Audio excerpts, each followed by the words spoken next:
किसान भाइयों नमस्कार। मेरा नाम डॉक्टर मीनू गुप्ता है तथा मैं नौनी विश्वविद्यालय में पादप रोग विशेषज्ञ के रूप में कार्यरत हूँ। आज हम बात करेंगे लहसुन के बारे में, लहसुन की फसल में लगने वाले रोगों के बारे में। जैसा कि आप सब लोग जानते हैं, लहसुन जो है प्याज के बाद कंद फसलों में सबसे महत्वपूर्ण फसल है।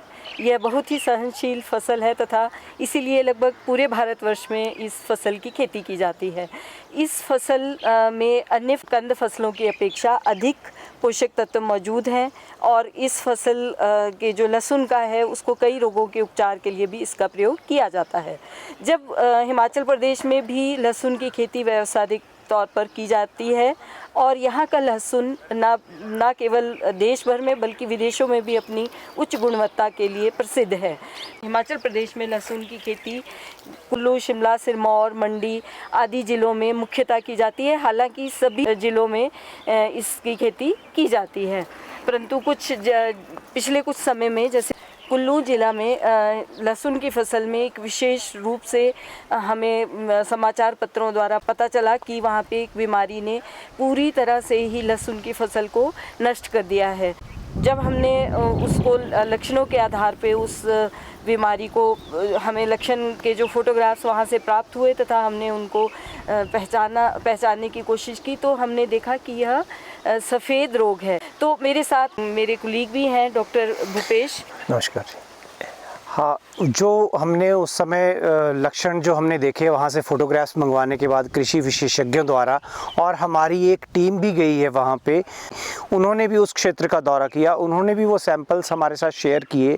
फिर वो उनकी और हमारी जो फाइंडिंग्स हैं वो ये बता पा रही हैं कि ये वाइट रॉट, जिसको हम सफ़ेद गलन भी बोलते हैं, वो एक सड़न भी बोलते हैं, वो एक बीमारी है जो कि एक स्क्लेरोशियम सेपिवोरम नामक एक फंगस की वजह से होती है। इसमें जो मुख्य चीज़ देखने में आती है वो इसके छोटे छोटे स्क्लेरोशिया जो बनते हैं। इसके बीमारी के जो लक्षण हैं, जैसे अगर हम संक्रमित पौधे की बात करें तो वो आकार में छोटे रह जाते हैं तथा उनके ऊपर के पत्ते पीले पड़ते हैं, जो सबसे पहला लक्षण इस बीमारी का है।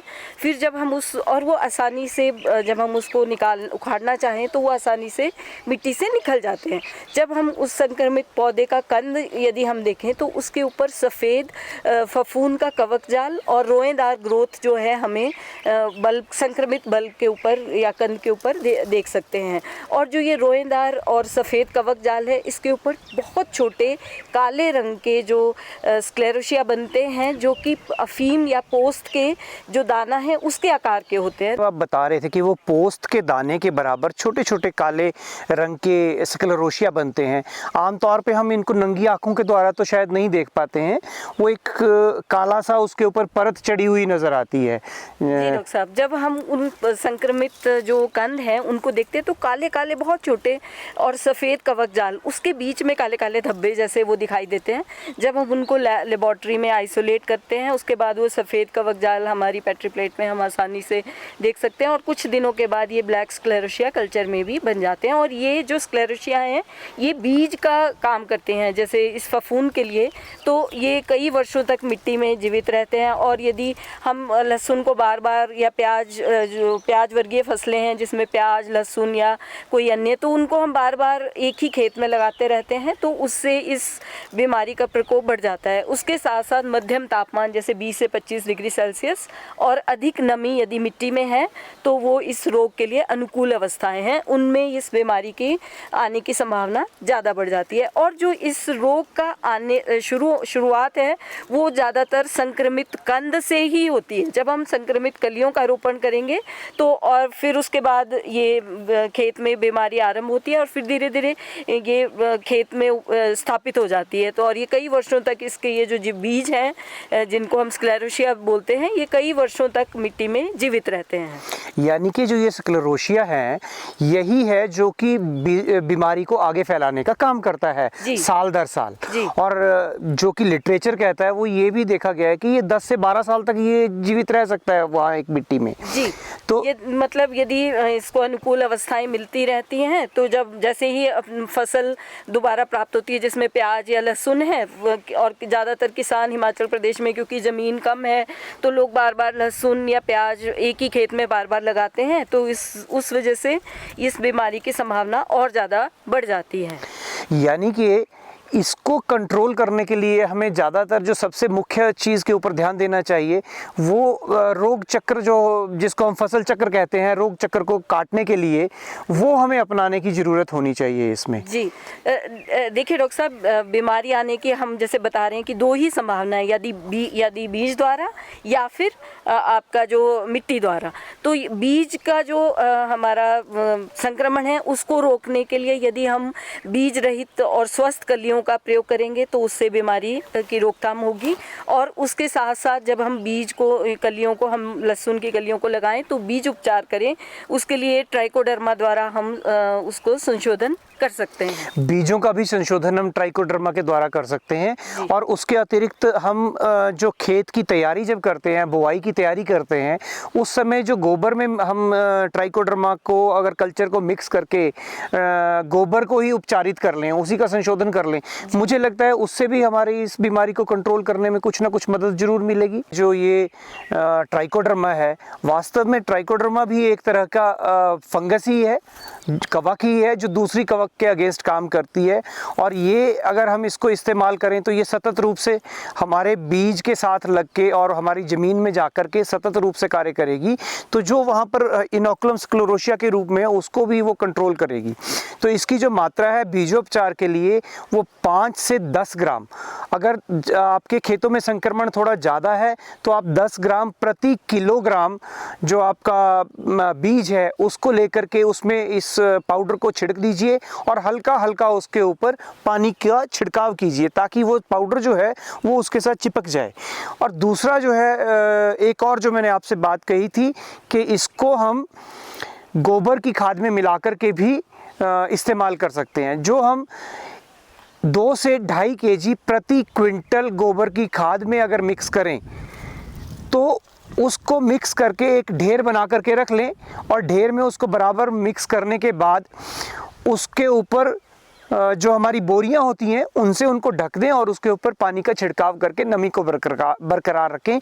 इस तरह से 5 से 7 दिन के अंदर अंदर उसके अंदर कवक जाल फैल जाएगा, जिसको आप बाद में 1 बीघा में आराम से उसको फैला करके उसके भी उपचार के हेतु इस्तेमाल कर सकते हैं। तो ये मिट्टी में कैसे ट्राइकोडर्मा मिलाना है उसके बारे में भी किसान भाइयों को बताया, क्योंकि जैसा हम पहले बोल चुके हैं कि बीमारी को कंट्रोल करने के लिए यदि हमें स्वस्थ बीज का प्रयोग कर रहे हैं और बीज उपचार कर रहे हैं, उसके अलावा जो मिट्टी में जो उस स्क्लेरोसिया फफूंद के रूप में स्क्लेरोसिया बनाकर जो फफूंद जीवित है उसको रोकथाम के लिए भी ट्राइकोडर्मा आप मिट्टी में मिला सकते हैं। उससे भी इस रोग की रोकथाम होगी। उसके अलावा फसल चक्र भी इस रोग की रोकथाम के लिए एक अति महत्वपूर्ण आयाम है, जिसके लिए हम 3 से 4 वर्ष के लिए यदि फसल चक्र का प्रयोग करते हैं और उसमें भी विशेष रूप से हमें जो आपकी प्याज वर्गीय फसलें हैं उनको नहीं लगाना है, यानी लहसुन और प्याज को आपने एक ही खेत में बार बार नहीं लगाना है। उसके अलावा जैसे धान है, मक्की है या गोभी वर्गीय फसलें हैं, उनको जब आप एक बार लहसुन या प्याज निकालते हैं उसके बाद जैसे गोभी वर्गीय फसलें हैं उनको लगाने से जो मिट्टी में आपके स्क्लेरोसिया जीवित हैं इस फफूंद के, वो मर जाएंगे। तो क्योंकि ख़ास तौर से क्योंकि उनको खाना नहीं मिलेगा तो वो ज़्यादा टाइम के लिए जीवित नहीं रह पाएंगे। और इसके अतिरिक्त जो गोभी वर्गीय फसलें हैं उनकी जड़ों से एक केमिकल जो है मिट्टी में निकलता है जो कि एंटीबैक्टीरियल है या और एंटी फंगल है, जो इन स्क्लेरोसिया को मारने का काम भी करता है। तो इसके साथ ही जो एक अति महत्वपूर्ण, क्योंकि जैसे मैंने पहले बताया कि अगर मिट्टी में अधिक नमी है तो इस बीमारी की संभावना बढ़ जाती है। मिट्टी की नमी है वास्तव में वो करती क्या है, वो उस फंगस को फैलने में मदद करती है। अगर उसके लिए हमारी जो मेन उसकी फसल, जो मुख्य फसलें हैं जैसे प्याज वर्गीय फसलें हैं, वो अगर वहाँ होंगी तो वो ज़्यादा फैलेगी, जिसकी वजह से वो ज़्यादा से ज़्यादा स्क्लेरोसिया बनाएगा। जबकि अगर वहाँ पर गोभी वर्गीय फसलें होंगी, जैसा डॉक्टर साहब ने बताया कि उसमें से ऐसे कुछ केमिकल पदार्थ निकलते हैं जो उसको जो फफूंद है स्क्लेरोसिया वाली, स्क्लेरोसियम सेपीवोरम, उसको रोकने में में भी मदद करती है, उसको फैलने नहीं देती है। दूसरे वो हाइड्रोसाइनाइड्स जिनको हम बोलते हैं वो उनको अल्टीमेटली किल करने में मदद करते हैं। अतः आप सबसे एक निवेदन है, क्योंकि ये स्क्लेरोसिया जैसा मैंने आपको पहले भी बताया है 10 से 12 साल के लिए वहाँ पर जीवित रह सकता है, तो कम से कम जो रोग चक्र को तोड़ने के लिए फसल चक्र आप अपनाएंगे वो कम से कम 4 साल तो मिनिमम अपनाएं, और अगर हो सके उसको लॉन्ग टर्म अगर आप कर सकते हैं तो ज़्यादा अच्छा है। और हो सके तो एक बार धान जरूर लगाएं। धान लगाने से जो आप उसमें पानी खड़ा करते हैं वो फ्लडिंग जो होती है, वो फ्लडिंग भी उसके लिए एनारोबिक कंडीशंस क्रिएट करती है, जिसकी वजह से वो आपकी जो फंगस है वो आगे फैल नहीं पाती है, अपने स्क्लेरोसिया नहीं बना पाती है, अंततः वो सफोकेशन से ही मर जाती है। डॉक्टर साहब, इसके अतिरिक्त हम कुछ और इसके बारे में किसानों को बता सकते हैं क्या? जी, और जल निकासी का भी इसमें बहुत महत्वपूर्ण कार्य है, क्योंकि जब आपकी फसल खेत में है तो उचित जल निकासी का प्रबंध करना अति आवश्यक है, क्योंकि यदि मिट्टी में नमी ज़्यादा होगी, पानी खड़ा रहेगा, तो जितनी भी मिट्टी से उत्पन्न होने वाली बीमारियां हैं उनकी संभावना बढ़ जाती है। तो ये भी एक महत्वपूर्ण रोकथाम का आयाम है जिसको आप किसान भाई ध्यान रखते हुए करें। और जब भी लहसुन लगाएं तो जैसा हमने कुछ इलाकों में देखा है, जब हम खेतों में गए हैं तो बेड बनाकर या रेस्ड बेड बनाकर खेत में ये फसल नहीं लगा रहे हैं और पूरे खेत में एक साथ लगा रहे हैं। उससे क्या होता है कि पानी का उचित निकास नहीं हो पाता। हाँ जी, और पानी इकट्ठा हो जाता है तो बीमारी आने की संभावना ज़्यादा बढ़ जाती है। और सबसे महत्वपूर्ण है जो इसकी रोकथाम के लिए कि जब एक बार ये बीमारी आ गई तो इसका उपचार संभव नहीं है। जो हमने अभी आपको ये परामर्श बताए हैं ये आप अगले वर्ष के लिए इनको प्रयोग कर सकते हैं, ताकि अगले वर्ष आपकी बीमारी आने की संभावना कम हो जाए। अगर आप प्रॉपर लाइनों में लगाएंगे, रेज्ड बेड पे लगाएंगे, तो हवा का आवागमन भी बहुत अच्छा रहेगा आपकी फसल के अंदर।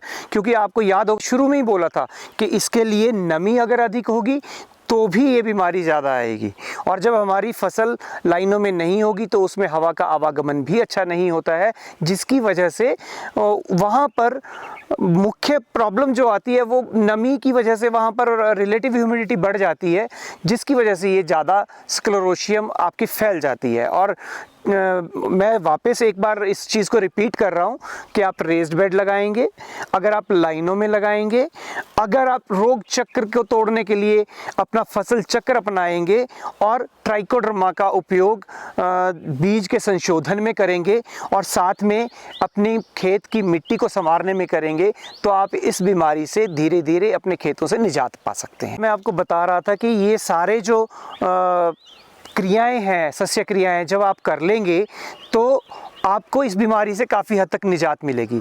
और इसके अतिरिक्त कभी भी आपको कोई भी समस्या, पौधों की बीमारियों से संबंधित आपको कुछ पूछना है, कुछ आपको देखना है कि इसको हम कैसे ठीक कर सकते हैं, तो मेरा आपसे निवेदन रहेगा कि आप 01792 252 140 ये फ़ोन नंबर है हमारा ऑफिस का, जहां पर आप फ़ोन करके संबंधित विशेषज्ञ से परामर्श कर सकते हैं।